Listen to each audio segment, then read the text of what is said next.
नमस्कार। चलिए आज एक ऐसी कहानी की बात करते हैं, दोस्ती की एक ऐसी दास्तान जो सदियों से हम सबके दिलों में बसी हुई है। ये कहानी सिर्फ कहानी नहीं है, ये हमें सिखाती है कि सच्ची दोस्ती, सच्ची भक्ति और विश्वास आखिर होता क्या है। और ये देखिए स्क्रीन पर जो ये वादा है, यही इस पूरी कहानी का आप कह सकते हैं दिल है। एक ऐसा वचन जो साफ साफ बताता है कि असली रिश्ता न हैसियत देखता है न दौलत, चाहे कोई राजा हो या रंग। तो आइए शुरू करते हैं ये सफर। पहले बात करते हैं उस दोस्ती की जो किसी हैसियत, किसी स्टेटस से परे थी। कहानी शुरू होती है दो बिल्कुल खास दोस्तों से और उनके उस बंधन से जो टूट ही नहीं सकता था, जो उन्होंने अपने बचपन में बनाया था। ये दोनों बचपन के दोस्त थे, गुरुकुल में एक साथ पढ़ते थे, गुरु सांदीपनी के आश्रम में। और आप जानते हैं, गुरुकुल में सब एक समान होते हैं। वहां इस बात से कोई फर्क नहीं पड़ता था कि कौन कहाँ से आया है। उस ज्ञान के मंदिर में वो बस दो दोस्त थे, पक्के दोस्त। लेकिन वक्त बदला और वक्त के साथ इनकी दुनिया भी बिल्कुल बदल गई। एक तरफ थे सुदामा, जो एक गरीब परिवार से थे और बड़े होकर भी एक आर्थिक तंगी में जीने वाले आध्यात्मिक ब्राह्मण बने। और दूसरी तरफ थे कृष्ण, एक राजघराने से जो बड़े होकर द्वारका के महान राजा बने। मतलब जमीन आसमान का फर्क आ गया था दोनों की जिंदगी में। तो अब कहानी आगे बढ़ती है और फोकस करती है सुदामा के जीवन पर, जब वो बड़े हो गए थे। और यही वो मोड़ है जहां उनकी दोस्ती की सबसे बड़ी, सबसे कठिन परीक्षा होती है, गरीबी की परीक्षा। सुदामा और उनका परिवार बहुत ज्यादा गरीबी से जूझ रहे थे। कई बार तो इतने पैसे भी नहीं होते थे कि बच्चों को भरपेट खाना खिला सकें।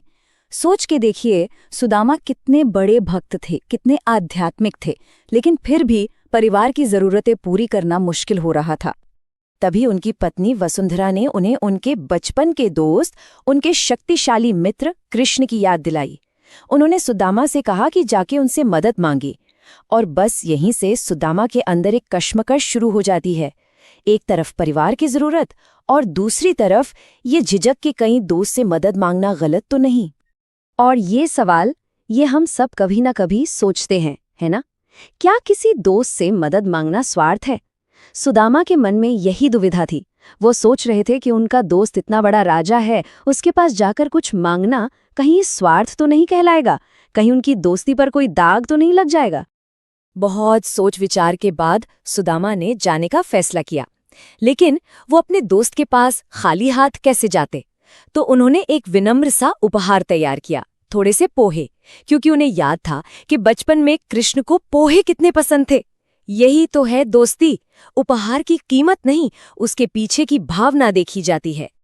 तो अब शुरू होता है सुदामा का सफर, राजा के महल तक का सफर।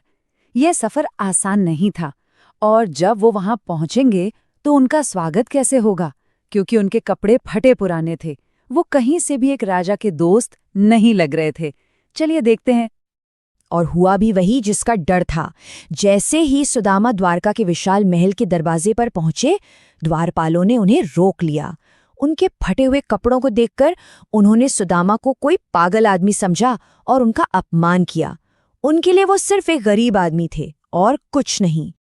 लेकिन जैसे ही अंदर तक खबर पहुंची कि सुदामा नाम का कोई ब्राह्मण आया है, बस एक पल में सब कुछ बदल गया।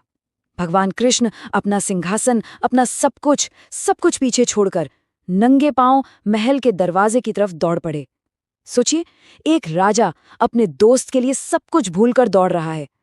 और अब हम पहुंचते हैं इस कहानी के सबसे इमोशनल हिस्से पर। वो पल जब दोनों दोस्त इतने सालों बाद मिलते हैं। एक ऐसा स्वागत जो बिल्कुल शाही था, लेकिन उससे कहीं ज्यादा विनम्र और प्यार से भरा हुआ था। कृष्ण ने सुदामा को सबके सामने सड़क पर दौड़कर गले लगा लिया। इस एक पल ने, इस एक आलिंगन ने इस धरती पर दोस्ती शब्द को एक नई परिभाषा दे दी। उन्होंने बता दिया कि दोस्त के सामने राजा या रंग होने का कोई मतलब नहीं होता। और बात सिर्फ गले मिलने तक नहीं रुकी। देखिए कृष्ण ने क्या क्या किया। पहले तो उन्होंने सुदामा का स्वागत फूलों की बारिश से किया। फिर उन्होंने खुद अपने हाथों से सुदामा के धूल भरे पांव धोए और उसके बाद उनके फटे हुए कपड़ों को हटाकर उन्हें शाही राजसी वस्त्र पहनाए। मतलब एक दोस्त को इतना सम्मान दिया जितना शायद कोई सोच भी नहीं सकता। इस सब शाही आवभगत के बीच सुदामा को अपना वो छोटा सा उपहार, वो पोटली में बंधे पोहे देने में बड़ी झिझक हो रही थी। उन्हें लग रहा था कि इस शानो शौकत के आगे ये पोहे क्या हैं, लेकिन उन्हें नहीं पता था कि कृष्ण के लिए इन पोहों का क्या मतलब था। जैसे ही कृष्ण ने वो पोटली देखी, उन्होंने उसे सुदामा से ले लिया और उन पोहों को ऐसे खाया जैसे उन्हें दुनिया की सबसे कीमती चीज मिल गई हो। उन्होंने कहा कि ये उनकी जिंदगी का अब तक का सबसे अच्छा, सबसे अनमोल उपहार है। ये साबित करता है कि कृष्ण के लिए उस दोस्त के प्रेम और भक्ति के आगे दुनिया की कोई दौलत मायने नहीं रखती थी। और यहाँ पर कहानी का एक और खूबसूरत मोड़ है। सुदामा अपने दोस्त के इस प्यार और इस आवभगत से इतने खुश थे, इतने संतुष्ट थे कि वो जिस काम के लिए आए थे वो तो मांगना ही भूल गए। उन्होंने एक बार भी अपनी गरीबी का जिक्र नहीं किया, बस दिल में भक्ति और दोस्ती की खुशी लिए वहां से विदा ले ली। सुदामा तो खुशी खुशी अपने घर लौट गए, पर कहानी अभी खत्म नहीं हुई है। असली सीख तो अब शुरू होती है। तो चलिए अब इस पूरे कहानी के उन टाइमलेस लेसन्स को समझते हैं, वो सीखें जो आज भी हमारे लिए उतनी ही जरूरी हैं। जब सुदामा अपने गांव वापस पहुंचे तो वो हैरान रह गए। जहां उनकी टूटी फूटी झोपड़ी थी, वहां अब एक विशाल सुंदर महल खड़ा था। उनके परिवार के पास सब कुछ था। ये कृष्ण का इनाम था, एक ऐसा तोहफा जो सुदामा ने कभी मांगा ही नहीं था। कृष्ण तो अंतर्यामी थे, वो सब जानते थे। उन्होंने दिखा दिया कि सच्चे दोस्त और सच्चे भक्त को बिन मांगे ही सब कुछ मिल जाता है। तो इस पूरी कहानी से हमें क्या सीखने को मिलता है? कुछ बहुत जरूरी बातें। पहली, कि सच्ची दोस्ती कभी फाइनेंशियल या सोशल स्टेटस नहीं देखती। दूसरी, कि सच्ची भक्ति में मांग नहीं होती, सिर्फ विश्वास होता है, श्रद्धा होती है। और तीसरी, सबसे जरूरी बात, कि ईश्वर अच्छाई का, पुण्य का फल जरूर देते हैं। कृष्ण ने सुदामा को सिर्फ दोस्त होने के नाते नहीं, बल्कि उनके जीवन भर के आध्यात्मिक समर्पण के लिए भी पुरस्कृत किया। तो इसके साथ ही हम इस विश्लेषण के अंत में आते हैं और आप सबके लिए एक सवाल छोड़ जाते हैं कि आखिर एक दोस्त दूसरे दोस्त को सबसे बड़ा तोहफा क्या दे सकता है?